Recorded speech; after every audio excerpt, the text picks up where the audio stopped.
तो चलिए फ्रेंड्स, आज स्वाध्याय शुरू करते हैं, क्योंकि आज मुझे बहुत सारा नॉलेज शेयर करना है, इसलिए मैं टाइम नहीं वेस्ट करूंगी। आज से हम स्वाध्याय करेंगे सिर्फ इसके 2 पार्ट का, आर्कीटाइप्स ऑफ द सोल, जिसको डॉक्टर वर्दा हेसेलमैन और उनके पार्टनर फ्रैंक सहमोल्के ने किया है। इन्होंने 3 साल की अवधि तक 150 ट्रांस सेशंस के द्वारा इस बुक को लिखा है। और इस बुक को लिखाने के लिए जो इनके पास चैनल के लिए थे सोर्स थे, जिनको ये सोर्स कहते हैं, उनका नाम है डाइक क्वेले। एक इंटेलिजेंट ट्रांसपर्सनल एंटिटी है, एक ऐसी आत्मा जिन्होंने कॉजल वर्ल्ड से आकर इनको लिखाया 150 ट्रांस सेशंस में। बहुत सारी बुक्स इसके ऊपर लिखी गई हैं आर्कीटाइप की। सबसे पहले जो स्पिरिट वर्ल्ड के बारे में जानकारी दी और आर्कीटाइप के बारे में जानकारी दी, तो एक माइकल नामक इकाई के द्वारा दिया गया था। उनके ऑथर का नाम मुझे याद नहीं है। माइकल टीचिंग्स के नाम से आप ढूंढ सकते हैं। मेरी आवाज क्लियर है ना? मुझे चैट में लिख के बताओ, क्योंकि मैंने आज नहीं पहना है ईयरफोन्स, मुझे अभी याद आ रहा है। वैसे मैं बुलंद बोलती हूँ तो आवाज तो आएगी, पर फिर भी अगर क्लियर नहीं हो तो अरे बस बस बस। तो माइकल टीचिंग्स के नाम से भी आपको मिल जाएंगी। और माइकल कौन थे? कोई एक पर्सनल व्यक्ति नहीं है, इम्पर्सनल एंटिटी है, जिसमें 1050 सोल्स रहती हैं, और उन्होंने आके नॉलेज दिया था। तब पहली बार आर्कीटाइप वर्ड को पृथ्वी पर सुना गया और समझा गया। उसके बाद वर्दा हेसेलमैन को सोल्स ने, मतलब डाइक क्वेले ने ये बुक लिखवाई थी। इस बुक में आत्मा को पहचानने के सिखाने की विधि को विकसित किया गया है और बताया गया है कि आप समझिए कि आपके आत्मा के कौन से गुण हैं, और वो आपका जो आर्कीटाइप है वो पहली बार जब आप पृथ्वी पर आए थे तब से लेके आज तक वही चीज आपके साथ है, वही है आर्कीटाइप। ऐसा नहीं कि हर इनकारनेशन में आपके आर्कीटाइप बदलते हैं। जैसे मेरा मौन मैंने शुरू किया था, तो फर्स्ट डे मैंने मौन में ही ये फियर चैप्टर को पढ़ना शुरू किया था। और मैंने पहला दूसरा पेज पढ़ने के बाद मुझे लगा कि मैं पहले अपने आर्कीटाइप की देख लूं कि मेरे आर्कीटाइप में कौन सा फियर होता है। मैं वो वाले चैप्टर में गई पहले, और मेरे को लगा कि जैसे मुझको बैठ के लिखा गया है, मतलब मुझको बैठा दिए हैं और लिख रहे हैं उन लोग। क्योंकि हम अपने साइकोलॉजिकल पैटर्न जानते हैं ना, कि हम किस तरीके से सोचते हैं, किस तरीके से बिहेव करते हैं। फिर जब वो पूरा पढ़ी, वो मैं कल पूरा अच्छे से डिटेल बताऊंगी। आपके फ्रेंड, आपके इन लॉज, आपके पार्टनर, हर का आपको अंडरस्टैंडिंग आएगा। ये जो आर्केटाइप बता रही हूं मैं, या कैरेक्टरिस्टिक ऑफ फियर कल बताऊंगी, तो उसका मतलब ये नहीं है कि आप जज करें लोगों को कि वो ऐसा है वो ऐसा है, नहीं, सिर्फ एक अंडरस्टैंडिंग के लिए। क्योंकि मैं कई बार सोचती थी कि मेरे हस्बैंड ऐसे बिहेव क्यों करते, जब मैं उनको समझाती तो पूरी दुनिया समझती, मेरे हस्बैंड क्यों नहीं समझते हैं। पर जब आप उसके आर्कीटाइप को समझते हो तो आपको लगता है कि नहीं, वो नहीं समझेगा। आपकी मेहनत वहीं तक की होनी चाहिए जहां तक के आप उसको समझा सकते, बस उससे ज्यादा आपको अपनी एनर्जी नहीं देनी है। मेरे फ्रेंड इस पैटर्न के क्यों है, क्यों इस तरीके से उन लोग बिहेव करते हैं, मैं उन लोग को समझा समझा के थक गई हूँ, क्यों नहीं मानते कहना मेरा। जब आप कैरेक्टरिस्टिक ऑफ फियर समझेंगे तो आप समझ जाएंगे कि कोई भी सोल अपने को चेंज नहीं कर पाती, क्योंकि वो उसका मैट्रिक्स है, उसी से वो बनी हुई है। तो वो कहां से चेंज होएगी? ठीक है, उसको थोड़ा मॉडिफाइड करके एक अच्छे वे में हम पॉजिटिव पोल की तरफ ले जा सकते हैं। बाकी पूरा आप किसी को भी चेंज नहीं कर सकते। शायद इसीलिए बोलते हैं कि रिश्तों में सुधार की संभावना नहीं है, स्वीकार की संभावना ही रहती है। तो चलिए फ्रेंड्स, हम आर्कीटाइप ऑफ सोल्स को शुरू करते हैं। प्रत्येक व्यक्ति का एक सोल पैटर्न होता है, अर्थात मैट्रिक्स। ये जो मैट्रिक्स होता है वो इसके जेनेटिक पैटर्न के समान ही लगभग होता है। जैसे हमारा जेनेटिक पैटर्न है, बिल्कुल वैसे ही हमारा सोल पैटर्न भी है। और ये दोनों अनकॉन्शियसली हमको पूरे समय गाइड करते रहते हैं, हमारे जीन्स भी और हमारे मैट्रिक्स भी। मैट्रिक्स आपके कोर की व्याख्या करता है, जो तुम लेकर आते हो और जिसने तुमको बनाया है। मैं कुछ पावर पॉइंट शेयर करूंगी ताकि आप लोगों के माइंड में थोड़ा और अच्छे से हो जाए। मैं बहुत अच्छा नहीं बनाई हूं, पर जैसा भी है काम, ठीक। तो ये आपकी आत्मा के विकास की संभावना बताता है, आपकी क्षमताएं बताता है। मैट्रिक्स है ना, सोल पैटर्न, आपकी संभावना, आपकी क्षमताएं कौन कौन सी हैं, उसी का ही प्योर फॉर्म है ब्लूप्रिंट, कि आपकी कौन कौन सी पॉसिबिलिटी है और कौन कौन से आप किस तरीके से आप डेवलपमेंट कर सकते हैं। तो आर्कीटाइप का मतलब क्या होता है? ये एक ग्रीक वर्ड है। आर्चिन मतलब ओरिजिनल, टाइपोज मतलब पैटर्न, मॉडल और टाइप। तो इसका अर्थ हुआ आर्केटाइप मतलब हमारा ओरिजिनल पैटर्न, आपकी बेसिक एनर्जी का रिफ्लेक्शन है आपका आर्केटाइप, आपका साइकोलॉजिकल पैटर्न है। मैट्रिक्स बोलो या सोल एसेंस बोलो, एक ही है। आर्केटाइप बोलो तो ये जो मैट्रिक्स है आपके इनर वर्ल्ड का पैटर्न है, जिसमें 3 डायमेंशन एक साथ काम करते हैं और हार्मोनाइज भी हो सकते हैं। आपका फिजिकल, आपकी कद काठी जो रहेगा आपका फिजिकल, साइकोलॉजिकल और स्पिरिचुअल। जब सोल अपने पैटर्न को चुनती है तो उसमें वो सबसे ज्यादा प्यार और अपने लक्ष्यों को निर्धारित करती है, पर उसके साथ साथ उसके साइकोलॉजिकल पैटर्न भी बनते जाते हैं, क्योंकि उसने एक चीज चूज करी है। इसमें बहुत अच्छे से एक चीज बताई गई है जिसको मैं इतना डिटेल में आप लोग को नहीं बताना चाहती। बस इतना है कि जब बहुत सारे असंख्य एसोसिएशंस हैं सोल के, तो जब भी एक प्लेनेट पर जाने के लिए आत्मा सोचती है कि मैं इस पृथ्वी पे जाके अब अपना विकास करूंगी, तो वो अपने खूब सारे फ्रेगमेंट्स बनाती है। जब वो फ्रेगमेंट्स बनाती है ना, खंड खंड बनाती है, तो हर खंड एक चुन लेता है। जैसे मान लीजिए मैंने वॉरियर चुन लिया, माही ने सेज चुन लिया, किसी और ने वो चुन लिया, मतलब 7 टाइप्स के हैं, आगे जानेंगे। तो अलग अलग टाइप के फ्रेगमेंट्स अपने अपने चूज कर लेते हैं और वही हमारे को अनकॉन्शियसली डील करते हैं, निर्धारित करते हैं, ताकि हम ज्यादा से ज्यादा इस पृथ्वी पर सीख सकें, समझ सकें और कॉन्शियस बन सकें। तो ये सोल आइडेंटिटी का इनर मोस्ट कोर है, जिसको 7 सोल रोल्स भी बोलते हैं। 7 आर्केटाइप बोलो या 7 सोल रोल्स बोलो या 7 सोल एसेंस बोलो, सबकी मीनिंग एक समान ही है। और ये जो 7 रोल्स हैं, जो भूमिकाएं हैं आत्माओं की, वो एक दूसरे के पूरक हैं। ऐसा नहीं कि एक खराब है एक बेहतर है, वो उससे कमतर है, ऐसा नहीं है। सब बराबर है, कोई किसी से बेस्ट नहीं है। और जितने भी आपके पूर्व जन्म हुए होंगे, आप उसी आर्कीटाइप को लेते हुए अभी तक के यहाँ पे पहुंचे हुए हैं। जो हमारा एसेंस है, ये जो हमारा सोल पैटर्न है, वो हमको हम एक इंडिविजुअल सोल है ना, पर हमको कभी भी उस होल से अलग नहीं होने देता है। जब तक कि हमको पृथ्वी पे बार बार इनकारनेट होना है, जैसे नीता को भी और जन्म लेने हैं, तब तक के मेरी जो व्यक्तिगत सोल है वो टाइम और स्पेस से बंधी रहेगी, ठीक है। पर जो मेरा एसेंस है वो तो टाइमलेस और एंडलेस स्पेस से हमेशा कनेक्टेड है। तो मतलब वो पार्ट मेरे में है जो शाश्वतता वाला है, जो कालातीत है। तो कभी भी हम संपर्क नहीं खोते हैं, पर हम भूल जाते हैं और हमारे इस आर्कीटाइप में, हमारे सोल मेमोरी के रूप में सब पूरे जितने भी जन्मों की दास्तान, ट्रॉमास, खुशी, सब कुछ फीड रहते हैं। तो ये हमारे आर्कीटाइप ऑफ सोल्स हैं। अब इसके 7 टाइप के होते हैं। मैट्रिक्स, जैसे मैंने कहा कि ये ब्लूप्रिंट है आपका, pattern of your inner world है, मतलब 3 dimension, physical, psychological and spiritual. 7 type के सोल रोल्स हैं।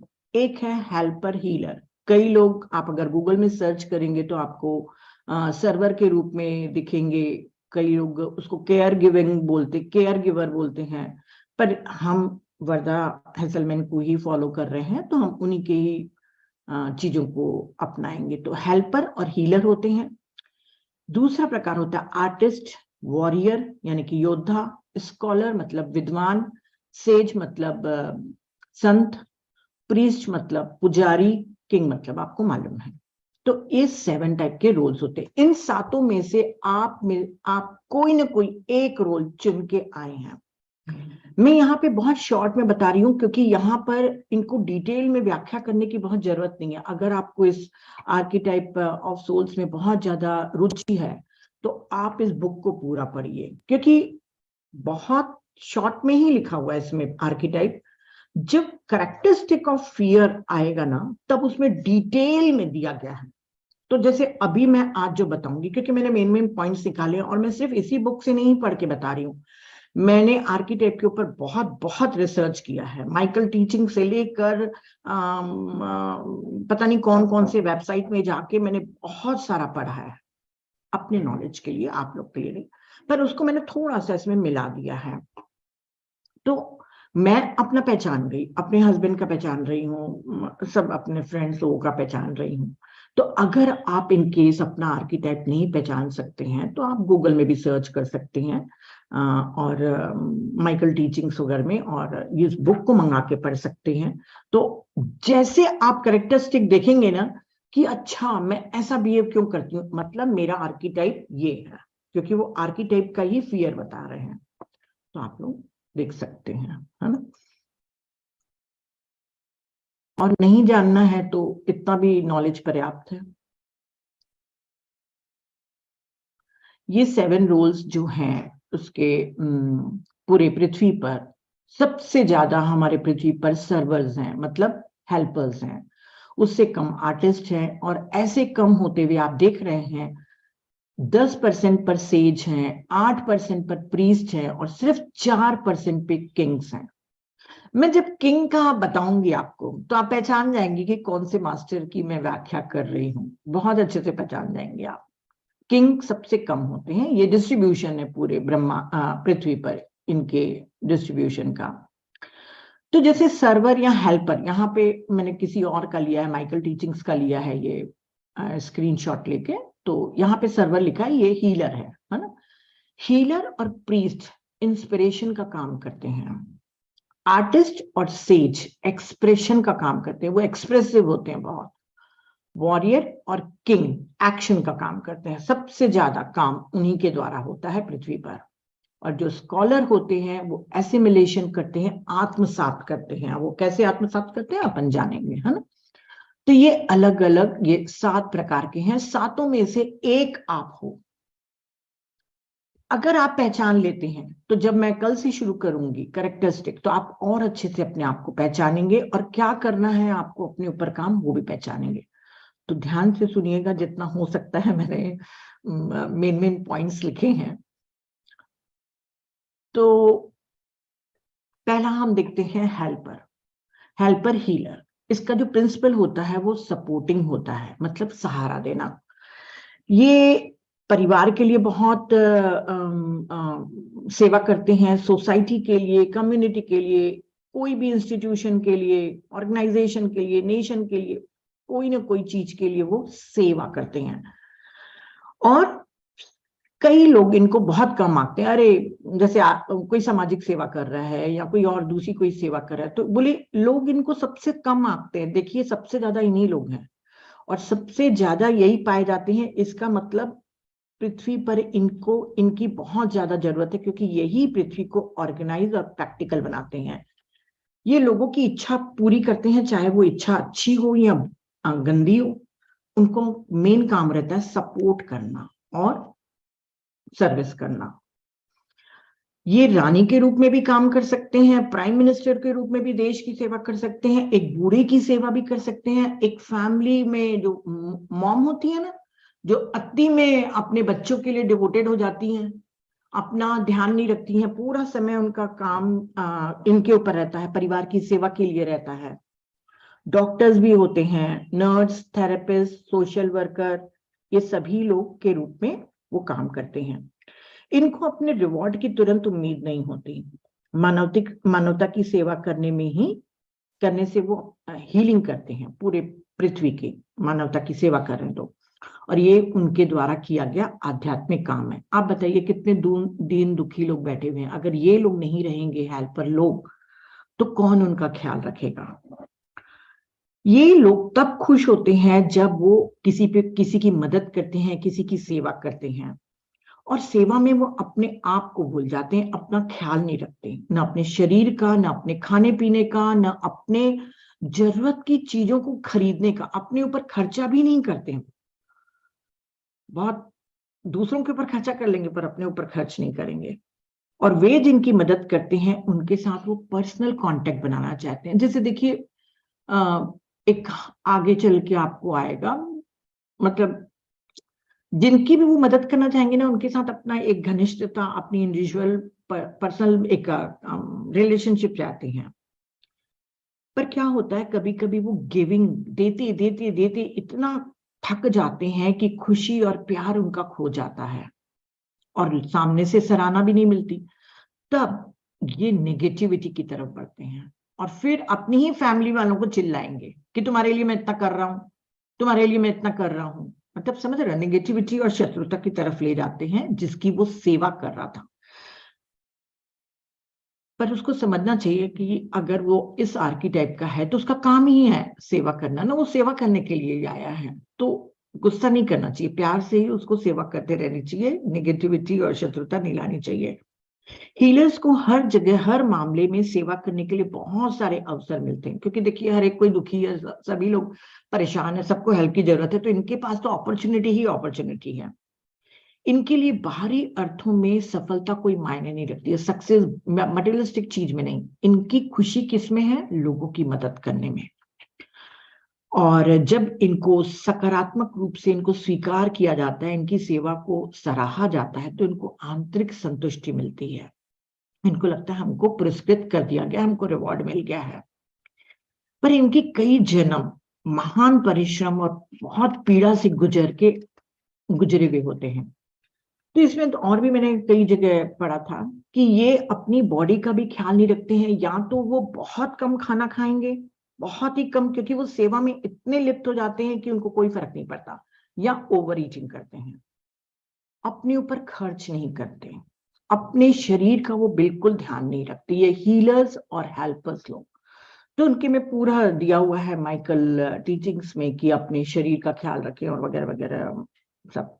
ठीक है, तो अगर आप हीलर हैं, जैसे मॉम है, अति में अपने परिवार की सेवा में डिवोटेड है, अपना ख्याल नहीं रख रही है, तो आप समझिए ठीक है, आपका आर्किटाइप है, आप हीलर हैं, ठीक है, बिल्कुल हेल्पर के रूप में आप आए हैं, क्योंकि आप किसी को मदद कर रहे हैं तो उसको हील ही कर रहे हैं। पर आप अपने लिए भी आए हैं, आपको अपने लिए भी समय निकालना चाहिए, अपने भी शरीर का ध्यान रखना चाहिए, और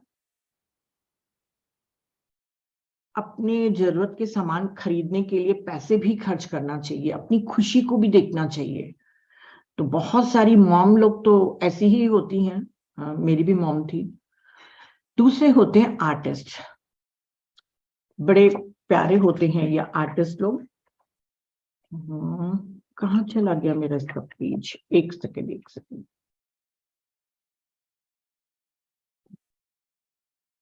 रुको भाई।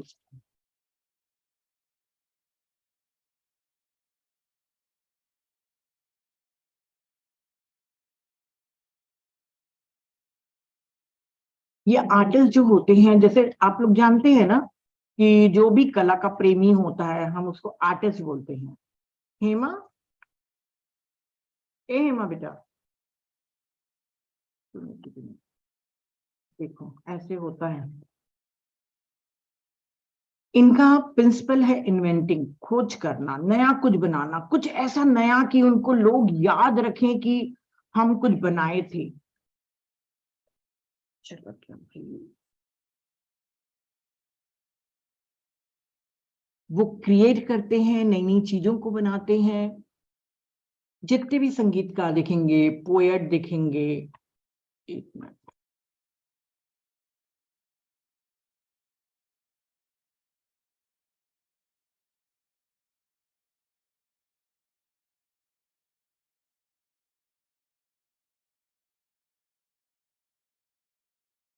पेज है क्या? जितने भी एडवर्टाइजिंग इंडस्ट्री में है और क्राफ्ट्समैन है, इसको माइकल टीचिंग्स ने 2 भागों में बांटा, एक फेमिनिन और एक मस्कुलिन। तो advertising, engineering, craftsman, architecture, mechanics, ये सब किसमें है? मस्कुलिन में है। और फेमिनिन आर्टिस्ट कौन सी होती है? जो पेंटर्स है, राइटर्स है, ज्वेलरी मेकिंग है, एसेंशियल ऑयल्स है, फैशन पोइट्री है, वो है आर्टिस्ट। और मुझे 1 मिनट का टाइम दीजिए, मैं, क्योंकि इसका पेज मुझे नहीं दिख रहा है और मुझे पूरी पूरी चीजें याद नहीं रहती हैं कि मैं लिख के रखूं। 1 सेकंड।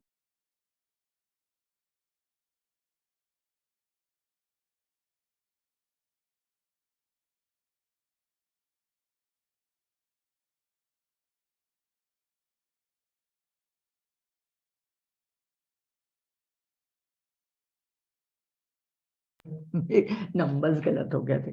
हाँ, ये कुछ नया, कुछ प्रदर्शनी बनाने का प्रयास करते हैं और लोगों को बताना चाहते हैं कि हम मौजूद हैं।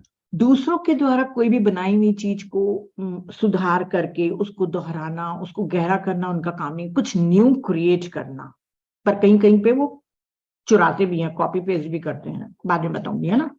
तो ये पहले से ही थे, जब स्टोन एज का टाइम था तभी भी चट्टान को काट कर अपना बनाते थे कि यूजफुल कोई चीज हो। पहिए का आविष्कार करना, संगीतकार, कवि, पेंटर्स, इनके माइंड में इनकी छवियां, इमेजेस, कल्पनाएं, आदर्शों और क्या बोलते हो, इमेजिनेशन से ये अभिभूत रहते हैं। उसी के द्वारा ये बनाते हैं ना, कितनी अच्छी अच्छी पोइट्रीज लिखते हैं, कितनी अच्छी अच्छी पेंटिंग्स बनाते हैं, ये सब इनके माइंड में रहता है। बहुत मजाकिया होते हैं, बहुत इंटेलिजेंट होते हैं। और जैसे कि मैंने बताया कि सब इंडस्ट्रीज में रहती हैं। इनके लिए 2 चीजें सबसे ज्यादा इंपॉर्टेंट है। जब कोई ये नई चीज बना लेते हैं तो बच्चों के समान उनको खुशी मिलती है और संतुष्टि मिलती है। बच्चे खुश होते हैं ना, वैसे वाले खुश होंगे कोई नई चीज क्रिएट करके। और दूसरा इनको के लिए इंपॉर्टेंट है कि लोगों के द्वारा इनकी मौलिकता की प्रशंसा की जाए। इनके पास जो भी इनका क्रिएशन होता है ना, वो या तो आसपास के लोगों से, फिजिकल रेल्म से आता है या स्पिरिचुअल रेल्म से आता है। कितने संगीतकार बताएंगे कि हमने ऐसा वाला म्यूजिक बनाया था, पता नहीं, मुझे याद नहीं है कि मैंने क्यों बनाया था। तो उनको वहां से, स्पिरिचुअल रेल्म से इनको वो इंस्पिरेशन मिलती है और वो रचना करते हैं। या बहुत अच्छी अच्छी पेंटिंग बनाते हैं क्योंकि वहां से उनको इंस्पिरेशन मिलती है। और जो भी ये बनाते हैं उससे संतुष्ट नहीं रहते हैं। उनको लगता है कि हमारी रचनाएं अभी कम है, इनफ नहीं है, और कुछ बनाना चाहिए, और बेहतर बनाना चाहिए। थोड़े समय के लिए अपनी क्रिएशन से खुश रहते हैं, उसके बाद उनको लगता है कि अपने ही चीजों को नष्ट कर दें, इससे बेहतर बनाएं। अब कई लोग तो बना लेते हैं अपने से बेहतर, पर कई लोग नहीं बना पाते हैं। तो इन लोगों के अंदर क्या होता है, बहुत सुंदर तरीके से लिखा है कि इनके अंदर हमेशा कुछ नया बनाने का एक इंटरनली प्रेशर रहता है कि कुछ बनाए, कुछ नया। तो जब वो नहीं बना पाता है तो वो क्या करता है, फिर आर्टिफिशियल चुरा लेता है किसी की भी, किसी की धुन चुरा लेगा, किसी की पेंटिंग को कॉपी कर लेगा, किसी की कविता से मिलती जुलती कविता लिखेगा और लोगों को ये दिखाएगा कि ये मेरा ओरिजिनल है। पर वो अंदर के इंटरनल प्रेशर के कारण वो ये सब कर रहा है। कई आर्टिस्ट लोग होते हैं को अपने से कुछ क्रिएट नहीं कर पाते, पर इन आर्टिस्ट लोगों की एक विशेषता हो कि इनको ना यूनिकनेस बहुत पसंद है दिखाना, कि मैं यूनिक हूं। तो आजकल के कई बच्चे लोगों को देखते हो ना, एकदम अलग टाइप के कपड़े पहनते हैं, फटे पुराने, वो फटी जीन्स और ऐसे बहुत ही अजीबो रंग से पूरे समय पहनते हैं, जो एक आध दिन नहीं भाई, एक आध दिन तो सभी लोग पहन सकते हैं।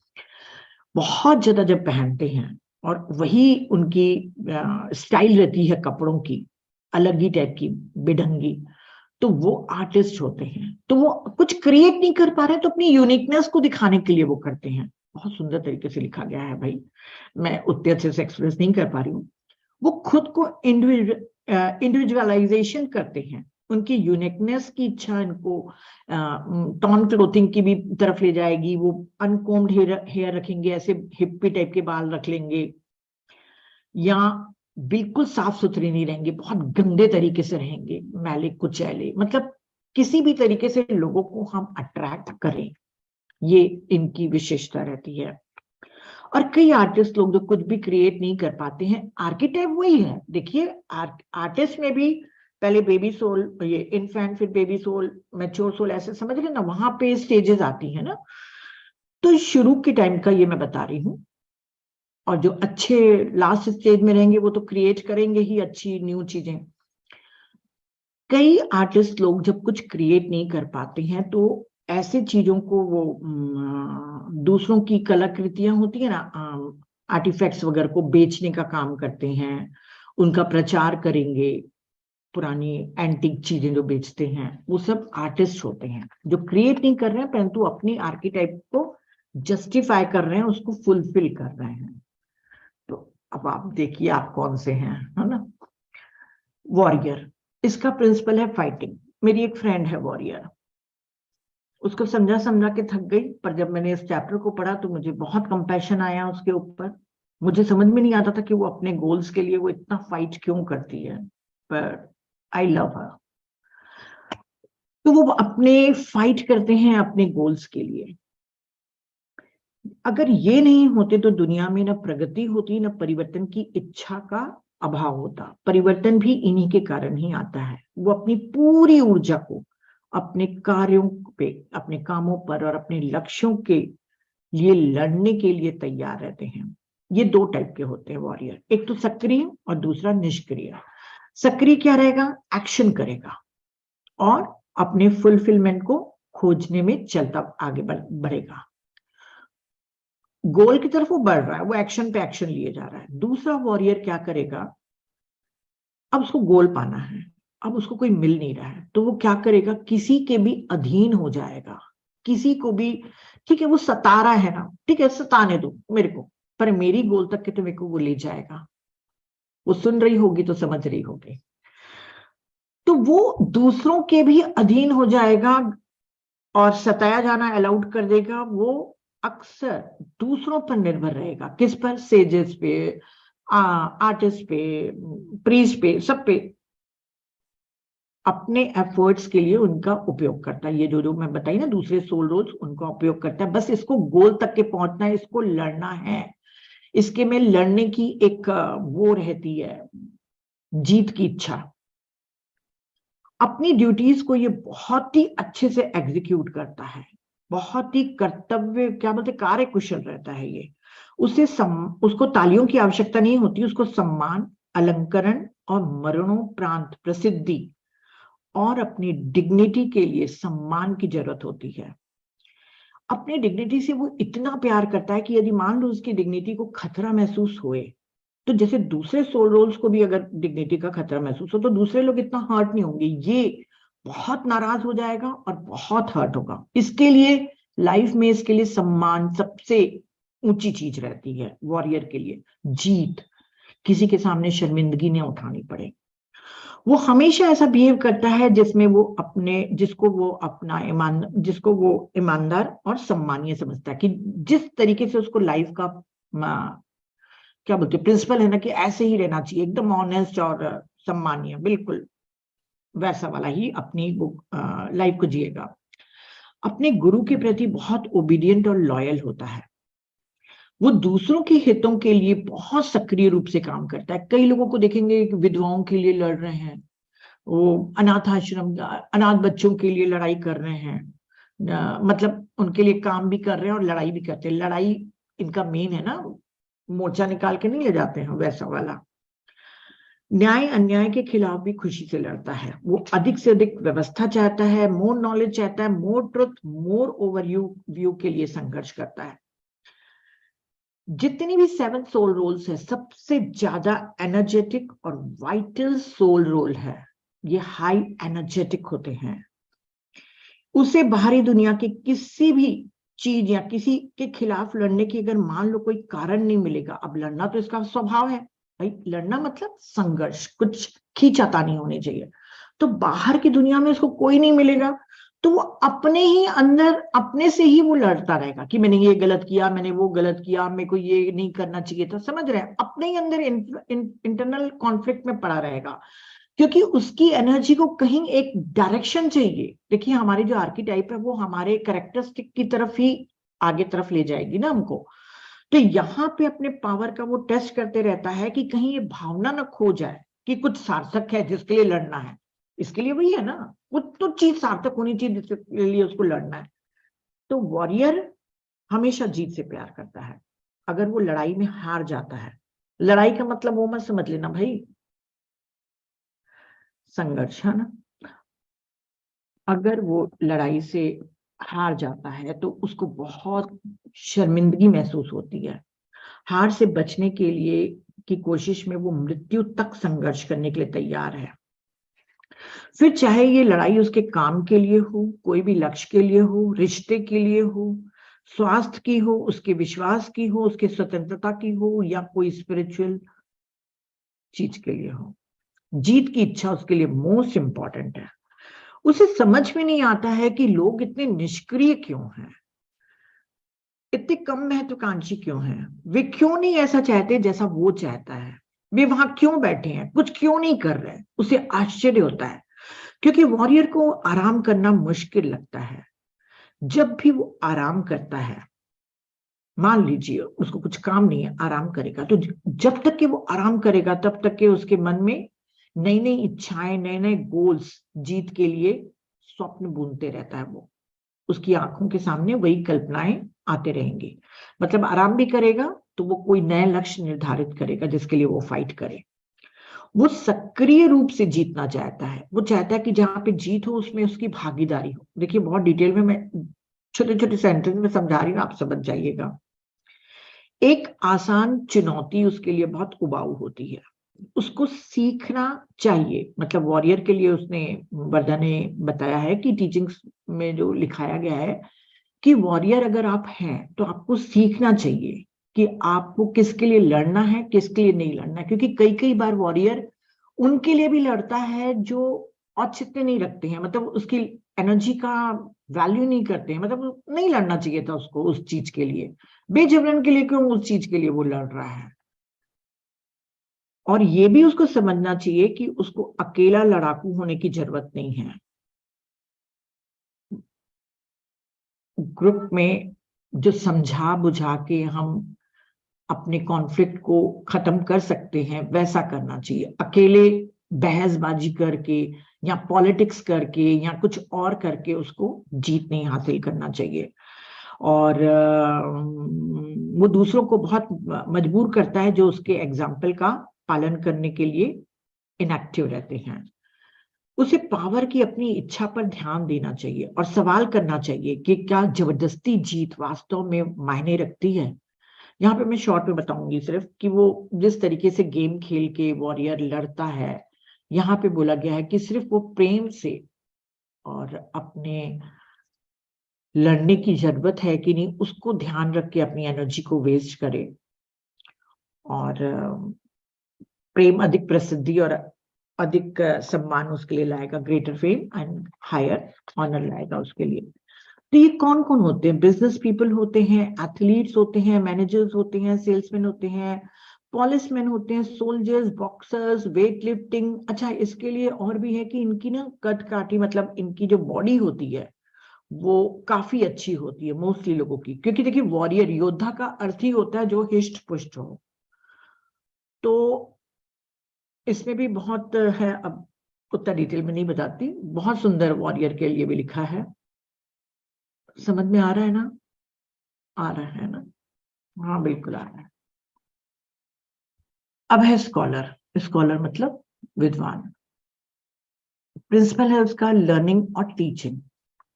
ये मेरे एक रिलेटिव का है, मैं समझ नहीं पाती थी, इसको देखने के बाद मुझे लगा हाय मेरा बच्चा बहुत प्यारा है। सबसे ज्यादा इनको रुचि रहती है लर्निंग और नॉलेज इकट्ठा करने में, ताकि वो जानकार बन सके, नॉलेजेबल बन सके। और नॉलेज को, यहाँ पे जो नॉलेज हम बोल रहे हैं वो विजडम से डिफरेंट है। नॉलेज होता है सिर्फ जानकारियां इकट्ठी करना, विजडम होता है जब आप उसको अनुभव करके आप सत्य प्रमाणित करते हो। वो जानकारी इकट्ठा करता है और सीखता है कि किस तरीके से, और मतलब उसमें मैं एकदम जानकार बन जाऊं। और जब वो जानकार बन जाता है तो फिर वो अपने लर्निंग को सामने वाले के ऊपर टीचिंग के रूप में दूसरों की तरफ देता है। पहले वो ध्यान सीखने पर ही लगाएगा और सीखने के बाद दूसरों को भी सिखाएगा। अब ये किस किस चीजों में रहेगा? विज्ञान के कोई भी फील्ड में, फिलोसोफर, पुरानी भाषाओं के अध्ययन में, यहाँ तक कि स्पिरिचुअल हेरिटेज जो है हमारे, आध्यात्मिक विरासत की जो ग्रंथ वगैरह हैं उनको भी प्रिजर्व करेगा, पब्लिश करेगा, ट्रांसलेट करेगा। मैंने ट्रांसलेट किया है एक बुक ना, तो उसका मतलब ये नहीं कि मैं स्कॉलर हूं, वो मैंने एक कर लिया था।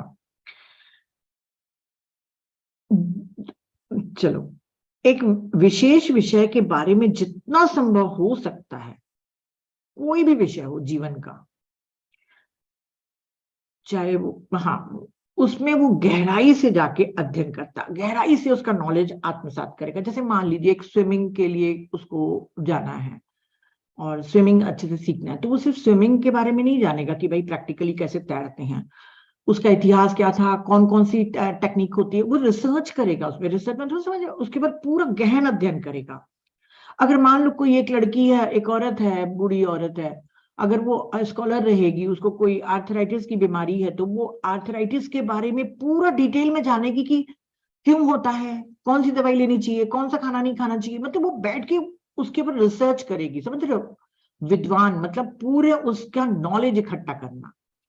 मान लीजिए कोई निटिंग करता है, तो निटिंग की कितनी टेक्निक्स हैं, कौन किस तरीके से अच्छे वाले स्वेटर बनते हैं, फिर वो सब उसको नॉलेज इकट्ठा करेगा, फिर अपने स्टूडेंट लोग को सिखाएगा कि सबसे अच्छा स्वेटर कैसे बनाया जाए। मतलब समझ रहे हैं, बहुत ज्यादा गेन करते हैं वो उस चीज में। जैसे मान लो किसी को आर्थराइटिस हो गया, तो वो थोड़ा सा, ठीक है, डॉक्टर ने दवाई लिख के दे दिया है, थोड़ा बहुत देख लेंगे, हो गया। पर नहीं, स्कॉलर उसमें डीप में जाएगा। समझ गए होंगे मैं क्या कहना चाहती हूँ? तो इनका विश्वास और इनकी इंटीमेसी, इनको इनके साथ इंटीमेसी विकसित करने में थोड़ा समय लगता है। इसको क्यों समय लगता है? जब आप इसका करेक्टरिस्टिक जानेंगे तब आप बिल्कुल समझ जाएंगे कि वो सेंटेंस मैंने क्यों लिखा था ये वाला। क्योंकि ये थोड़े से ना हठी होते हैं, थोड़े से विश्वास नहीं करते हैं लोगों पर, है ना। तो इनका जो फियर है, इसके कारण इनको टाइम लगता है। आप प्यार के माध्यम से उस तक पहुंच सकते हैं जब आप उनको सपोर्ट करते हैं और उनकी खिल्ली नहीं उड़ाते कि अरे बाबा क्या इतना पढ़ रहा है, क्या इतना नॉलेज इकट्ठा कर रहा है। नहीं, उपहास नहीं करोगे और सपोर्ट करोगे तो आप उनके नियर और डियर बन जाओगे। जब स्कॉलर को समझा और स्वीकार करा जाता है तो वो एक समर्पित प्रेम करने वाला व्यक्ति बन जाता है, फिर चाहे उसकी पार्टनरशिप हो चाहे फ्रेंडशिप हो। पर ये कुछ हद तक के स्कॉलर बहुत ही बाध्यकारी होते हैं, मतलब इनको अपनी मनमर्जी की करनी रहती है और दूसरों पे भी वो थोपते हैं। जब सब कुछ ठीक नहीं होता है तो ये बाध्य करते कि मेरे हिसाब से ही करो, कुछ कंट्रोल में नहीं रहेगा तो बाध्य करेंगे। इनकी सबसे मेन जो क्वालिटी होती है, जो मैं पहचान के तुरंत बता रही हूँ कि मेरा एक रिलेटिव है, हद से ज्यादा ऑर्गेनाइज्ड होते हैं। इतने ऑर्गेनाइज्ड होते हैं कि अगर इनको कोई ड्रॉर में, बोलते हैं, फाइल रख दिया है, तो इनका अर्थ होगा कि मैं आंख बंद करके भी वो ड्रॉर खोलूं तो वो उसी जगह पे मेरे को आंख बंद करके वो फाइल मिलनी चाहिए। जो चीज जहां पर है वहीं पर ही होना चाहिए। और क्या होता है, परिवार में हर एक कोई तो स्कॉलर नहीं होगा, स्कॉलर के साथ कोई आर्टिस्ट होगा, कोई सेज होगा, कोई दूसरा होगा। फिर वहां पे इनकी ना कॉन्फ्लिक्ट आता है, वहां पे इनको संघर्ष करना पड़ता है। तो ये बोले तब वहां पे अपने फैमिली मेंबर्स को ये सहन करता है। समझ रहे? प्यार नहीं करेगा उनको, फिर तभी तक के सहन कर सकता है जब तक के वो उसके मामलों में हस्तक्षेप नहीं करते और थोड़ा बहुत उसका कहना मानते हैं। और यदि नहीं तो फिर एकदम हेट्रेड और लड़ाई हो जाएगी। ये स्कॉलर हमेशा कांटेक्ट रखना चाहता है लोगों से, ये चर्चाओं में, बातचीत में बहुत प्रसन्न रहता है, क्योंकि इसको बहुत लोगों से मिलना है जो इसको नॉलेज के बारे में बता सके। क्योंकि इसको एक फील्ड तक ही नहीं रहेगा ना, जैसे मान लीजिए कोई डाइट के ऊपर कर रहा है तो सिर्फ डाइट में नहीं रहेगा, वो किसी और भी फील्ड में अपनी पढ़ाई करेगा ना, मतलब नॉलेज इकट्ठा करेगा। तो इसको पूरे समय लोगों से बातचीत करते रहना चाहिए ताकि नए नए उसको फील्ड मिलते जाएं और वो समझे, नया कुछ सीखे और उन लोगों को दे भी सके। तो ये कांटेक्ट में ज्यादा प्रसन्न रहता है। और मैंने जैसे पहले भी बताया कि ये अतीत की जो पवित्र पुस्तकें हैं उन लोगों से प्रिजर्व करके पब्लिश अगर करेगा। ये समझ गए होंगे स्कॉलर। अरे विद्वान लोग को सब समझ में आ जाता है, सभी तो विद्वान है मेरे घर पे। तेज, इसको भी आप आसानी से पहचान जाएंगे। इसका प्रिंसिपल है कम्युनिकेटिंग।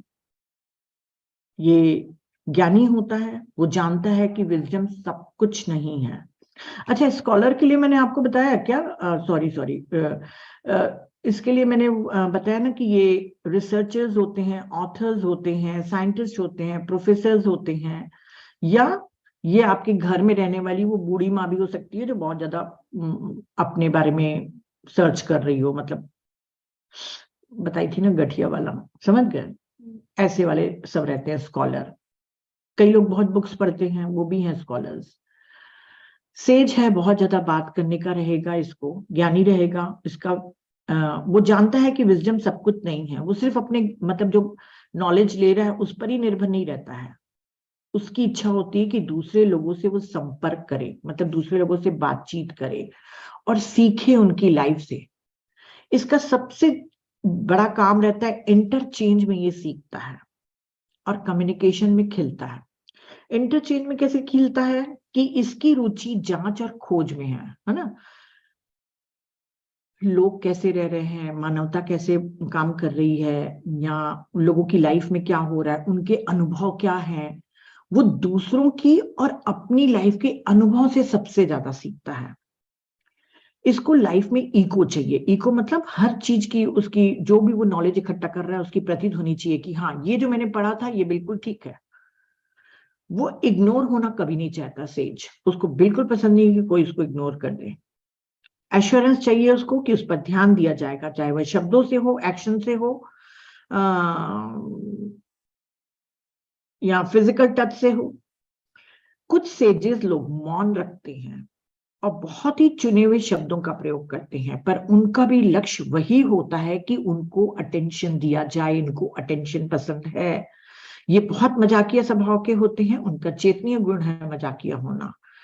ये आर्टिस्ट लोग क्या करते हैं, हमेशा नया बनाने की कोशिश करते हैं। सेज को मालूम है कि मैं कुछ नहीं नया बना पाऊंगा, है ना। मैं किसी और का लूंगा, उसी को ही अच्छे से सिंथेसिस करके, उसको अच्छे से लीपापोती करके, रिक्रिएट करके पृथ्वी के सामने, मतलब ब्रह्मांड को लौटाऊंगा। तो मान लीजिए कोई पोयम है, किसी की पोयम है, तो वो पोयम को सब लोग के सामने पढ़ के सुनाएगा, समझ रहे हैं ना। किसी की कोई म्यूजिक के कंपोजर, किसी के कंपोजर के काम को वो म्यूजिक दे देगा, मतलब दूसरों के काम में थोड़ा सा अपना कुछ मिला के वो करेगा, मतलब सिर्फ थोड़ा सा वो कुछ अपना सिंथेसिस करता है। ये अपने आप को बहुत अच्छे से एक्सप्रेस कर सकते हैं। वो समराइजिंग में बहुत अच्छे होते हैं, कोई भी चीज को समराइज कर सकते हैं, कोई भी बुक को। उनका ज्ञान सिद्धांत से नहीं बल्कि सीधे उनके जीवन और उनके अनुभव से पैदा होता है। मैंने कहा ना, उसका विजडम कोई थ्योरी नहीं है जैसे स्कॉलर कर रहा है, थ्योरी इकट्ठी कर रहा है, वो नहीं, वो विजडम से, अनुभव से।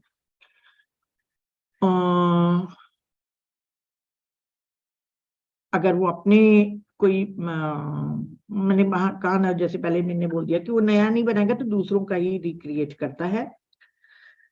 अपने इमोशन, फीलिंग, रिएक्शंस और एक्सपीरियंस को एग्जामिन करता है और एक्सेप्ट करता है और सीखता है। ये दिल खोलकर हंसता है, अपने पर भी दूसरों पर भी।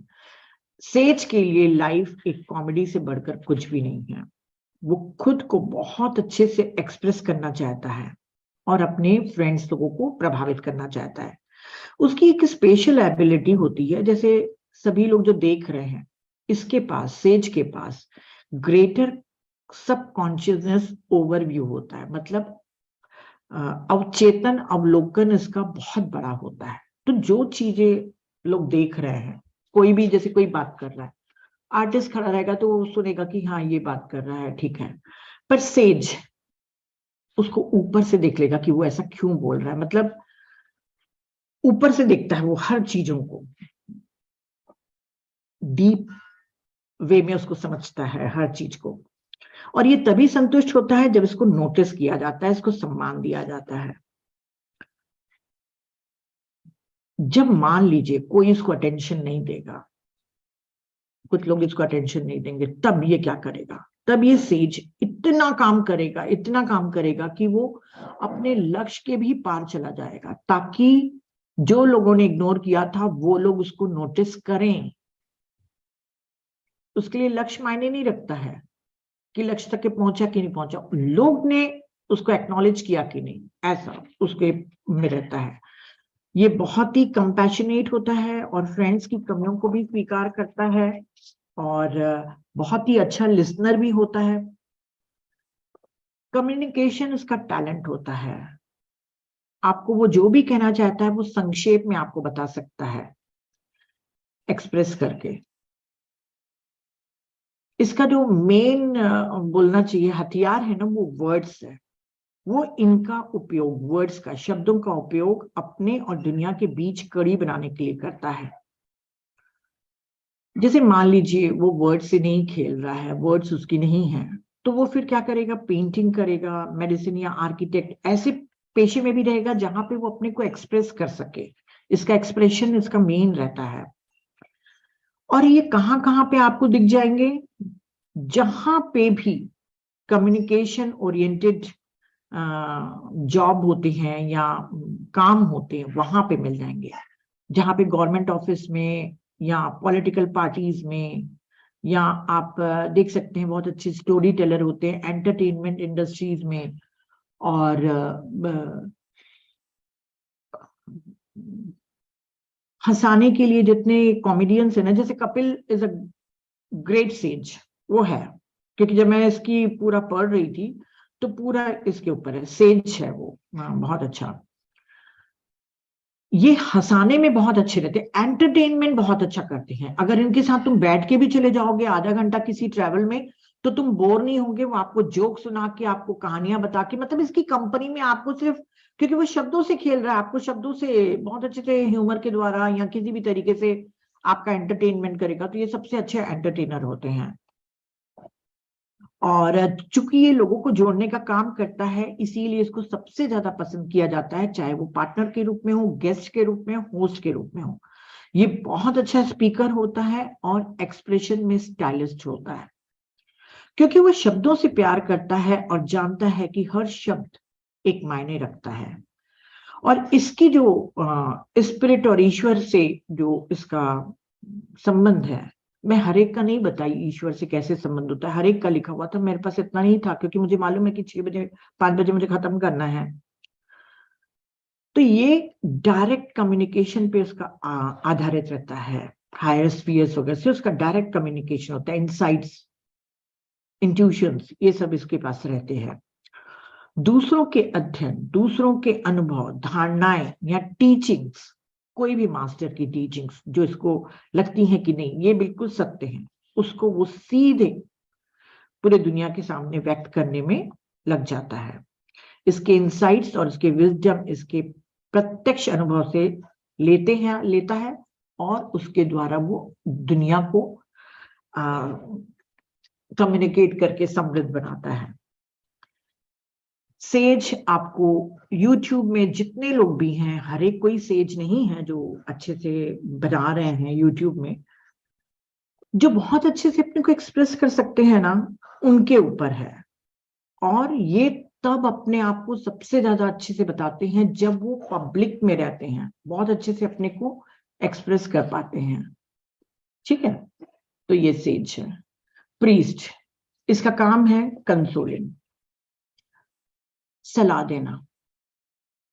ये दूसरों को हमेशा सलाह देने में उत्सुक रहते हैं। पर ये है कौन? ये अति उत्साही भी होते हैं, मैं एक एक चीज नहीं लिखी हूं इसमें, और बहुत कंपैशनेट होते हैं। इतने कंपैशनेट होते हैं कि 7 सोल रोल्स में सबसे ज्यादा कंपैशनेट, इतने की खुद बीमार पड़ जाते हैं। तो ये अपने को स्वयं को ईश्वरी कृपा का या ईश्वरी सहानुभूति का, ब्रह्मांडीय करुणा का एजेंट मानता है। मतलब इसको लगता है कि मैं बिल्कुल डायरेक्ट ईश्वर से कनेक्टेड हूं, है ना। और वो वहां रहना चाहता है जहां वो नहीं है, मतलब हायर, बेटर और प्योरर वर्ल्ड्स में, हायर वर्ल्ड्स में रहना चाहता है। पर रह तो पृथ्वी पर रहा है। वो दूसरों को भी समझने में मदद करना चाहता है कि वहां ऊपर एक शुद्ध, बेटर और हायर फील्ड है। ये हमेशा एक उच्च आदर्श की सेवा करता है। देखिए उच्च आदर्श मतलब, देखिए कोई भी, अगर मान लो मैं, मेरे से कोई पूछेगा तो भाई मैं, मेरा आदर्श है भाई, जैसे पत्री सर और हमारे जो स्पिरिचुअलिटी में हम बोल रहे हैं, किसी का कोई और रहेगा आदर्श, समझ रहे हैं। हर एक के अपने अपने आदर्श अलग होते हैं, इसका हमेशा एक रहेगा। और इससे कोई फर्क नहीं पड़ता कि आदर्श को वो कहाँ दिखता है, मतलब वो उसके लिए आदर्श उसका सबसे बड़ा है। अगर अल्लाह को मानेगा तो वो इस तरीके से मानेगा कि उसके अलावा उसको कुछ भी नहीं सुनना है। जब वो इन्फेंट और बेबी सोल में रहेगा ना, जैसे मान लीजिए ये प्रीस्ट है, ठीक है, अभी वो बेबी इन्फेंट सोल में है, तो अगर वो अल्लाह को मानता है और दूसरा कोई बोल देगा राम भी अच्छे हैं, तो वो बोलेगा नहीं, नहीं राम, समझ रहे हैं। वो उस समय कट्टर रहेगा, फिर धीरे धीरे उसका ओपन होगा, परंतु उसका अपना आदर्श उसके लिए मायने रखता है। बहुत डिफिकल्ट होता है कभी कभी समझाना। वो सब कुछ करेगा और दूसरे लोग ताकि उसके दृष्टिकोण को समझ सके, कई कई बार तो वो अपने बल का भी प्रयोग करता है, जोर से काम करता है, धर्मांतरण कराएगा। ये इंपॉर्टेंट नहीं है कि वो कौन सा विषय चुनता है या उसका आदर्श कौन सा है, पर वो अपने आदर्श के लिए ही वो लड़ेगा। वो हमेशा, जैसे अपन प्रीस्ट बोले तो आपके मन में आएगा प्रीस्ट मतलब पुजारी, तो ऐसा नहीं है। वो कह रहे हैं कि वर्दा जी बता रही हैं कि वो हमेशा धार्मिक या प्रोफेशनल अर्थों में एक पुजारी नहीं होता है। बहुत सारी लाइफ में उसने यही काम किया है, समझ रहे हैं। कभी मंदिर बनाया है, कभी मंदिर का सफाई किया है, कभी कब्र खोदा है, कभी चर्च की एडमिनिस्ट्रेशन में काम किया है, समझ रहे हैं। जितने भी होते हैं ना चर्च मॉस्क, सब में उसने काम किया है कई कई लाइफ में। पर जैसे जैसे उसका विकास होते जा रहा है, उसके बाद बता रहे हैं कि वो क्या है। जब उसका काफी विकास हो जाता है प्रीस्ट का, ये मैच्योर सोल से, तब वो सांत्वना देना चाहता है। वो तब बोलेगा कि ज्यादा से ज्यादा लोगों को मैं सांत्वना दूं। देखो हीलर और हेल्पर भी मदद करना चाहता है, पर वो क्या करता है, 1-to-1 इंडिविजुअल रिलेशनशिप रखेगा। पर प्रीस्ट क्या करता है, लार्ज स्केल पर बहुत सारे लोगों में मदद करना चाहता है। जब कोई व्यक्ति विश्वास खोले या ईश्वर से संपर्क खोले, तो ये उसको बहुत अच्छे से समझाएगा, बुझाएगा, उसको जीवन के सत्य के बारे में बताएगा। ये मतलब ट्रुथ के काफी निकट है। प्रीस्ट और किंग हायर है, मतलब वो बिल्कुल सत्य के बिल्कुल करीब है। और प्रीस्ट बहुत निराशा महसूस करता है जब स्थापित धर्म सत्य का प्रतिनिधि नहीं करते। आज क्या हिंदू धर्म या वो इस्लाम धर्म क्या सत्य का प्रतिनिधि कर रहे हैं? नहीं कर रहे हैं। तो वो प्रीस्ट दुखी होता है अभी इस टाइम में देखकर उन लोगों को। और कई बार वो बौद्ध मठ में भी रहा है, ईसाई धर्म में भी भिक्षु बन के काम किया, मैंने जैसे बताया पुराने मंदिर। इसका अट्रैक्शन किसमें रहता है, पुराने मंदिर को जब देखेगा तो ये बहुत अट्रैक्ट होगा। कोई पंथ स्थल या उन क्षेत्रों की तरफ भी अट्रैक्ट महसूस करता है जहां पर जादुई प्रतिध्वनि है, मैजिकल रेजोनेंस है, वहां पर वो बहुत अट्रैक्ट होगा। वो प्योर जो वाइब्रेशन होते हैं ना, उनके प्रति बहुत सेंसिटिव है। वो तुरंत बताएगा कि ये बहुत होली प्लेस है, ये बहुत अच्छे लोग हैं, ये बहुत अच्छी आत्मा है, ऐसे करके सेंसिटिविटी इनकी बहुत है। और ये हमेशा 2 डायमेंशन में अपना हिस्सा महसूस करता है, एक पृथ्वी पर और दूसरा हायर डायमेंशन में। मतलब आप समझ रहे हैं, अब इसको कैसे बताऊं इसको, मतलब वो एनलाइटन नहीं हुआ है, पर सत्य के बहुत करीब है, और इसको लगता है कि वो एजेंट है ईश्वर का। यहाँ पर बहुत कंपैशनेट होता है, दूसरे की पीड़ा को भी सहन करने के लिए तैयार होता है। मान लीजिए कोई एक व्यक्ति आया, बहुत सफरिंग है उसको, तो इसको बैठ के बताएगा, तो क्या हो जाएगा, पहले एक पीड़ित था, एक सफर कर रहा था, वहां पे अब 2 सफर करेंगे, प्रीस्ट भी सफरिंग करेगा। क्योंकि उसको सफरिंग, कंपैशनेट होने के कारण अगर वो सफर भी कर रहा है तो उसको बुरा नहीं लगता, क्योंकि इसके दिमाग में क्या है कि अगर मैं किसी का दुख ले रहा हूं या किसी को दुख पूंजी है हेवन की, कहते हैं ना ईश्वर मुझे हेवन में रखेगा क्योंकि मैंने दुख हरण किया किसी का, ऐसा इसके दिमाग में ऐसा रहता है। पर उसको यहाँ पे वर्धा जी कहती है कि इसको प्रीस्ट लोगों को अपना ध्यान रखना चाहिए कि हर एक के किसी को दुख को अपना नहीं बनाए और पूरी दुनिया के दुख को अपने कंधों पर लेकर नहीं घूमे वो। इसका जो पॉजिटिव पोल है, इसमें 2 पोल्स हमेशा बताए हैं, शॉर्ट में बताऊंगी, एक नेगेटिव और एक पॉजिटिव। पॉजिटिव पोल इसका कंपैशनेट होना है, बहुत करुणावान है, और इसी के कारण जब वो एम्पैथी के द्वारा सब ले लेता है लोगों की सफरिंग, तो बता रहे हैं कि उसको फिजिकल और साइकोलॉजिकली एक दूरी बना के रखना चाहिए जो नीडी लोग हैं। नहीं तो नीडी और उसमें कोई फर्क नहीं रह जाएगा, वो भी गिर जाएगा, प्रीस्ट भी गिर जाएगा। तो प्रेम के लिए एक दूरी की आवश्यकता होती है। बड़ी प्रॉब्लम है उनको कि एक सीमा निर्धारित करना। प्रीस्ट कैसे पहचाने अपने आप को? वो धन से बहुत नफरत करता है, उसको लगता है धन बुराई की जड़ है। उसको सेक्सुअलिटी से बहुत नफरत है, वो सोचता है कि सेक्स करना अर्थात एक लोअर इंस्टिंक्ट का काम है, सबसे गंदा काम है ये।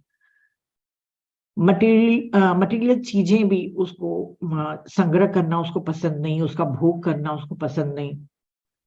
तो क्या होता है, अब देखिए, ये सब की इच्छा उसको होती है, मनी, सेक्स और मटेरियल चीजों की, पर वो उसको दबा देता है। तो जब वो दबा देता है तो जो उसका पॉजिटिव पोल है ना, वो गायब हो जाता है। समझ गए? ठीक। तो यहाँ पे उसको समझना चाहिए कि लाइफ में एंजॉय करने के लिए आए हैं। अच्छा खाना, हाँ खाना भी, ये बहुत अच्छा खाना भी नहीं खाना चाहता है, मतलब उसको बहुत क्या बोलना चाहिए, स्वादिष्ट भोजन, उस मतलब लगता है ये सब सांसारिक चीजों से वो थोड़ा दूर रहता है ना, हद से ज्यादा वो नैतिकता में है। इसके बारे में इतना कुछ लिखा हुआ है, मेरे तो पहचान का कोई नहीं है प्रीस्ट, मैं बहुत ढूंढ डाली अपने फ्रेंड सर्कल में, कोई नहीं है प्रीस्ट।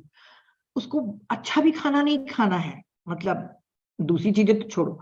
तो उसमें लिखा है कि अच्छे से खाना भी खाओ भाई, और घूमो फिरो भी, कोई भी सब चीजों का भोग भी करो, और सेक्स को भी इंजॉय करो, और बहुत ज्यादा नैतिक भी नहीं होना चाहिए। ये सबको उपदेश देता रहे कि तुम ऐसे काम क्यों नहीं कर रहे हो, तुम ऐसे करो, तुम सत्य की तरफ आगे बढ़ो, तुम ऐसे करो वो करो। तो इसको वहां पे मुंह खोलना चाहिए जो सुनने के लिए तैयार है, जहां पे सुनने के लिए तैयार नहीं है मुंह बंद करके रखना चाहिए प्रीस्ट को। बहुत सारा पढ़ी हूँ ना, तो बहुत सारी चीजें एक साथ हो रही है ना। अच्छा ठीक है, ये बहुत ज्यादा कंपैशनेट है मैंने बताया, पर उसको पहले अपने प्रति दया दिखानी चाहिए ताकि फिर उसके बाद वो दूसरों की तरफ दयालु बने। ये एक साथ स्वर्ग और पृथ्वी दोनों की तरफ उन्मुख है, कट्टर भी हो सकता है अपने धर्म के लिए, है ना। केवल वही सच्चाई जानता है, उसको ऐसा लगता है सिर्फ वही सच्चाई जानता है, कोई नहीं। अगर आपके सामने एक ऐसा व्यक्ति है जो जोश के साथ अपने लक्ष्यों का पीछा करता है पर सहनशीलता नहीं रखता, अहंकार रखता है, तो आप समझ जाना कि वो प्रीस्ट है। ये सक्षम होते हैं, बहुत बहुत अच्छे श्रोता होते हैं, बहुत अच्छे से सुनते हैं, आपको बहुत अच्छी सलाह देते हैं, करुणा के साथ बात करते हैं, प्रेम से बात करते हैं, और इनकी उपस्थिति में आपको एक शांति का अनुभव होगा, एक हीलिंग का अनुभव होगा, एक अपलिफ्टिंग का अनुभव होगा। समझ में आ गया? अब जो लास्ट हमारा आर्किटाइप है वो है किंग। ये कौन कौन हो सकते हैं? देखिए, शमन है, बुद्धिस्ट मॉन्क, बुद्धा लिख दिया मैंने, बुद्धिस्ट मॉन्क, और टेम्पल सर्वेंट, कोई भी हो सकते हैं, और कोई स्पिरिचुअल नेचुरल हीलर्स भी होते हैं। और यहाँ पे एक चीज और लिखना भूल गई, स्पिरिचुअल मास्टर्स भी हो सकते हैं, कुछ एक होंगे हमारे इसमें पीएसएस में, मैं नहीं जानती उनको। लास्ट हमारा द किंग। बहुत ध्यान से सुनना, आप पहचान जाएंगे मैं किसके लिए बोल रही थी, है ना। बहुत अपने एक प्रिय फ्रेंड है, मैं नाम बिल्कुल नहीं लूंगी क्योंकि मुझे किसी का भी नाम नहीं लेना है।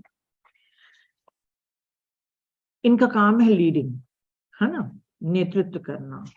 इनका जो नेगेटिव पोल होता है ना, वो थोड़े से दमनकारी होते हैं, और जो इनका पॉजिटिव पोल है वो बहुत ही उन्नत, बहुत ओजस्वी होते हैं। बहुत से लोग लीडरशिप या कुछ लीडिंग पोजीशंस में रहते हैं, ये किंग होते हैं। इनको पहचान लेना आसान होता है, क्योंकि उनके साथ आपको शांतिपूर्ण, भव्य, कमांडिंग, प्रभावशाली उपस्थिति महसूस होती है। जैसे कमरे में किंग आएगा तो चाहे वो चाहे या न चाहे पूरे कमरे को वो भर देगा। वो अपनी ओर वो ध्यान आकर्षित करने के लिए कुछ भी उसको करना नहीं पड़ता। अपनी ओर ध्यान आकर्षित करने के लिए कुछ भी नहीं करना पड़ता, और वो पसंद भी नहीं करता कि लोग उसकी तरफ अट्रैक्ट हों। पर वो ऐसा व्यक्ति है जिसे आसानी से अनदेखा नहीं किया जा सकता, चाहे वो सामान्य कदकाठी का हो। किंग के लिए लिखा है, जैसे योद्धा के लिए लिखा है ना कि एकदम अच्छी बॉडी रहेगी उनकी, मोस्टली लोगों की। किंग के लिए लिखा है कि मोस्टली शॉर्ट और सिंपल दिखने वाले लोग रहेंगे। जैसे मैंने लिखा है कि है इनके में भव्यता, परंतु फिजिकल स्टेचर बहुत ही सामान्य रहेगा, है ना। उसे ध्यान आकर्षित करने के लिए, बोलने के लिए या कार्य करने की आवश्यकता नहीं होती। वो अपने शारीरिक कद के बावजूद राजसी दिखता है, लेकिन जब वो बोलता है और कार्य करता है तो अपने आसपास के लोगों का सम्मान और ध्यान अर्जित करता है। पृथ्वी पर सबसे कम राजा है, दिखाई थी ना, 8% है सिर्फ। क्यों है इतने कम? क्योंकि आत्मा के एसेंस के बीच में कोई भी अभी इतना तैयार नहीं है जितना कि राजा ने हर जीवन में, हर इनकारनेशन में उतनी जिम्मेदारी लेकर उसको पूरी की हो। इनका कीवर्ड होता है रिस्पॉन्सिबिलिटी। बहुत सारी अपनी जिम्मेदारी लेके आते हैं। देखिए, हर आत्मा के पास जिम्मेदारी के सीखने के अपने अपने लेसन होते हैं, ठीक है ना। हम अपने लेसन लेके आते हैं, परंतु किंग क्या करता है, हर इनकारनेशन में अपने लेसन तो लेके आएगा, सोशल रिस्पॉन्सिबिलिटीज भी लेकर आता है वो, और ये उसका सर्टेन बर्डन है। मैंने बहुत सी चीजें किंग की मैंने काट दी हूं, क्योंकि अगर जो बैंक वगैरह में काम करते हैं ना, वो उनके लिए बहुत अच्छा है। उनके बॉस कैसे हैं, अत्याचारी रहते हैं ना उनके बॉस, हमारे वाले नहीं है, इसलिए मैंने वो सब काट दिया है। और इतना बड़ा बताने का मतलब भी नहीं था। वो हमेशा ऐसे लोगों से घिरा रहेगा जो एडवाइजर्स रहेंगे उसके, उसको सलाह देते रहेंगे। और कुछ ऐसे लोग भी रहेंगे जो इसके लिए बहुत सरेंडर रहेंगे, बस उनको उनका दरबारी बनना पसंद है। मतलब सिर्फ अटेंशन दे वो किंग, हमको थोड़ा सा ही बस अटेंशन दे दे, बस उनके आसपास पूरे समय लोगों से वो घिरा रहेगा। और अगर मान लो जो समर्पित हैं उनको बोल देंगे कि आप थोड़ा किंग से दूर हो जाइए, तो वो रोने धोने लग जाएंगे। उनको बहुत पेनफुल लगता है उनसे दूर जाना, क्योंकि वो उसको इतना प्यार करते हैं। उसको हमेशा किंग को अच्छे दोस्तों की जरूरत रहती है, और हमेशा उसको मिल भी जाते हैं। वह दूसरे लोगों को सिखाता है कि अपनी डिग्निटी को समझो। वो एक अच्छे पिता के रूप में होता है, जो अपने चिल्ड्रन को उनके विकास में स्वतंत्रता देता है, समझाता है। पर वहां पर वो सीमाएं भी निर्धारित करता है, ऐसा मत करना, वैसा मत करना। वो अपने रूल्स एंड रेगुलेशन भी बनाएगा, है ना, कि ये सब नहीं है। और ये सब कहाँ से हो रहता है, उसको खुद के अपने अनुभव से वो सीखा रहता है, इसीलिए वो लोगों को कराता है। बैंक प्रेसिडेंट्स या इंटेंसिव केयर नर्सेज जो होती हैं वो भी रहती है, पर इनका जो सबसे मेन चीज है, हमेशा पूरे समय मैंने लिखा है ना कि हमेशा ऑन ड्यूटी रहते हैं, और अपने वैवाहिक जीवन को भी वो इग्नोर कर देते हैं, इतना काम करते हैं। ये एक्साइटिंग रहेंगे, चार्मिंग रहेंगे, अट्रैक्टिव। विल पावर इनका सबसे सर्वश्रेष्ठ, सबसे वो रहेगा, मुख्य गुण रहेगा। वो जो चाहता है उसे प्राप्त करता है, और यह भी ध्यान नहीं देता कि वो असाधारण है, कि वो कोई स्पेशल व्यक्ति है। यदि कोई किंग अपने शासन के अधिकार में, मतलब अगर उसको डर लगेगा कि उसका कहना नहीं मानेंगे या उसकी वो नहीं होंगे, उसको फॉलो नहीं करेंगे, उसका कंट्रोल, उस कंट्रोल से बाहर चले जाएंगे लोग, तब वो थोड़ा सा अन्यायपूर्ण या दमनकारी या अत्याचारी बन जाता है। कई लोगों के होते होंगे ना, बैंक के मैनेजर्स वगैरह लोग, ये वहां पर रहते, उन पदों पर शासन करते हैं जहां पर वो शासन कर सके, उन पदों पर रहते हैं। जैसे एक जनरल, एक कंडक्टर भी जो पूरे समय पूरे बस को हैंडल कर रहा है, head of the department, HOD जिसको बोलते हैं, मठाधीश, अबोर्ड बोलते हैं जिसको, एक फिल्म डायरेक्टर, कोई पॉलिटिकल पार्टी का लीडर, एक पुलिस चीफ, कोई भी किंग हो सकता है जो कंट्रोल चाहता है, जो लीडरशिप चाहता है, जिसके अंडर में लोग काम करें। और जब किंग मैच्योर साइकिल सोल के साइकिल तक पहुंचता है और यहाँ उसके बियॉन्ड जाता है, तो वो कभी कभी ह्यूमैनिटी के इतिहास में गहरी छाप छोड़ेगा, क्योंकि उसके अंदर इतने लोग काम करेंगे कि उसकी गिनती करना भी संभव नहीं है। और वो बड़े बड़े समूहों का नेतृत्व करेगा, वो एक पावरफुल मूवमेंट को आगे लेके जाएगा। वो फेमस फिलोसोफर भी हो सकता है, पॉलिटिकल लीडर भी हो सकता है, ताकि दूसरों को सिखाया जा सके। वो सिखाता है जो उसने कई यात्राओं से सीखा है ना, वो सिखाता है। जब वो एक स्पिरिचुअल लीडर बनेगा तो वो इतना अच्छा लीडर बनेगा कि पूरी ह्यूमैनिटी में अपनी छाप छोड़ के जाएगा। लोग उसको पहचानेंगे, उसको फॉलो करेंगे, और वो जो बोलेगा उसका कहना मानेंगे। तो ये 7 टाइप के थे, हमने सीखा। अब इसमें से आप, हो सकता है कुछ एक लोग अपना नहीं पहचान पाए, क्योंकि मैंने बहुत शॉर्ट में बताया है, और मैंने तो इतना बताया, मेरे ख्याल से इतना भी बहुत ज्यादा बताने की जरूरत नहीं थी। पर anyway, thank you, thank you, thank you. मैंने अपना आर्किटाइप पहचान लिया है, और मैं जानती हूं आप पहचान गए किंग कौन था हमारे ही उसमें। मेरे को आप लोगों ने अपना पहचाना कि नहीं पहचाना? अच्छा, समझ में आया कि नहीं, मुझे ये बताओ। आशा की समझ में आया?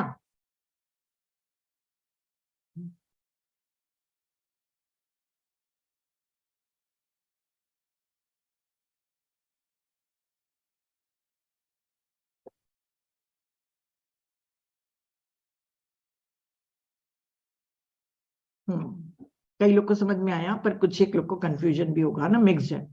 क्या है, देखिए, काफी कुछ लिखा हुआ है। एक तो हर एक चीज नहीं बता सकते, मतलब हर एक पूरा सेंटेंस टू सेंटेंस नहीं बता सकते, और बहुत ज्यादा डिटेल में नहीं है आर्किटाइप में। जब इसके फियर्स के बारे में आप जानेंगे ना, तब आप पहचानेंगे, क्योंकि आप, क्या चीज आपकी लाइफ में प्रोमिनेंट है, कौन सी चीज मुख्य है, आप उसको तो पहचानते हैं। तो आप अपने फियर से पहचान जाएंगे, और फियर से पहचान जाएंगे तो आप अपने आर्किटाइप से उसको जोड़ लेंगे। अब ये 7 टाइप के आर्किटाइप हैं, 7 टाइप के फियर है। मैं उसको भी बहुत डिटेल में नहीं बताऊंगी, पर हाँ इतना बताऊंगी कि आप समझ जाओ कि क्या है ना। फियर मतलब कैरेक्टरिस्टिक, मतलब देखिए, हर आत्मा की जो आर्किटाइप होती है ना, उसका एक डर रहता है उसमें। उस डर के कारण एक मुख्य विशेषता बन जाती है। जैसे कोई लालची होता है, कोई बहुत ही अहंकारी होता है, कोई बहुत जिद्दी होता है, कई लोग अपने अपने कोई सेल्फ सैबोटाज करते हैं, अपने को ही विनाश करते रहते हैं। कई लोग शहीद होना पसंद करते हैं, वॉरियर जो है वो तो सीधा शहीद होना पसंद करता है, मरो किसी के लिए भी ऐसा। तो ये जो 7 विशेषताएं हैं वो इनके आर्किटाइप से मिलती है, तो आप उससे पहचान सकते हैं। देखिए, मैंने पूरा ये पढ़ लिया आर्किटाइप, फिर मैंने फियर्स के कैरेक्टरिस्टिक पढ़ लिए, तो मुझे सब चीजें समझ में आ गई। पर अब मैं उतना अगर आप लोगों को दूंगी तो मेरे ख्याल से 20 सेशन हो जाएंगे, और मैं ज्यादा से ज्यादा कंप्लीट करना चाह रही हूँ, जल्दी से जल्दी।